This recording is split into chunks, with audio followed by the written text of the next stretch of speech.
The insult was casual, but it burned like acid. I had protested, just once, that my family hadn't been invited to the barbecue. My sister-in-law smirked over her glass of wine. Guess the guest list got classier. Laughter rippled around the table.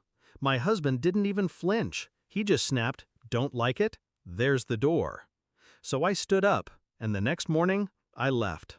Quiet, no shouting, no tears, just silence. A few days later, my phone rang. His voice was frantic. "Is this your doing?"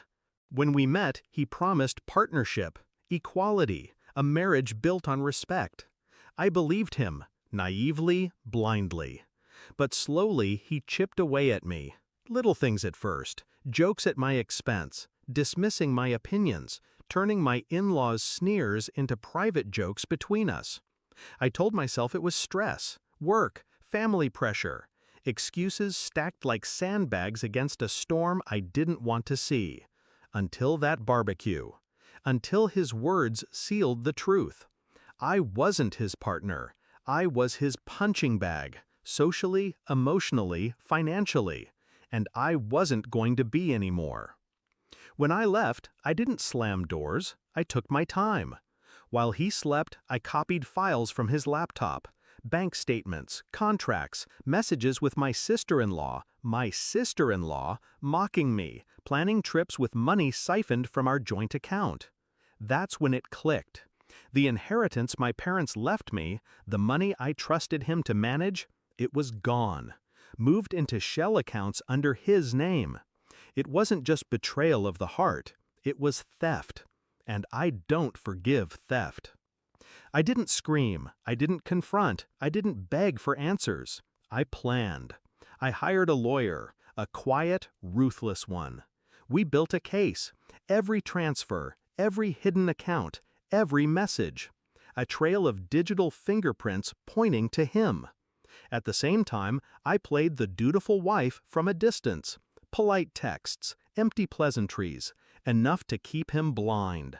Because revenge is best served when the target doesn't see the knife until it's already inside.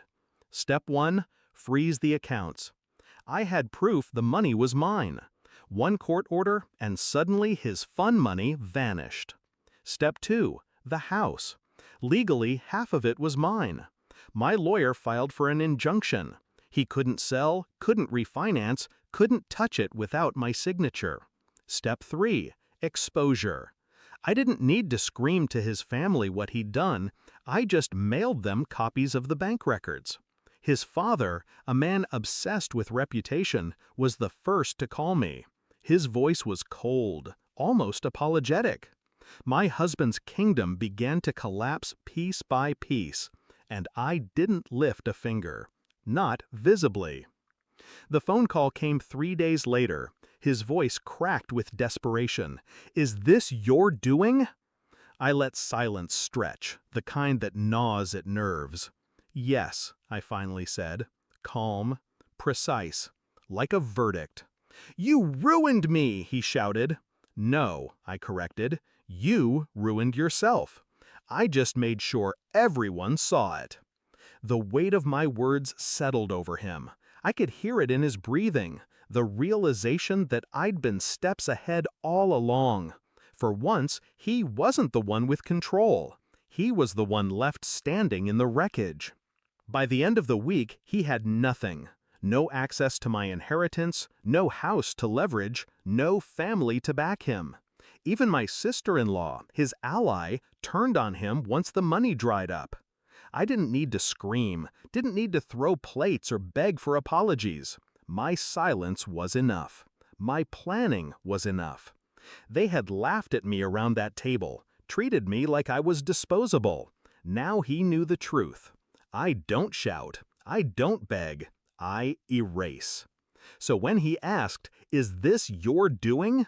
all I gave him was the truth. Yes, and I warned you, I always finish what I start. And then I hung up.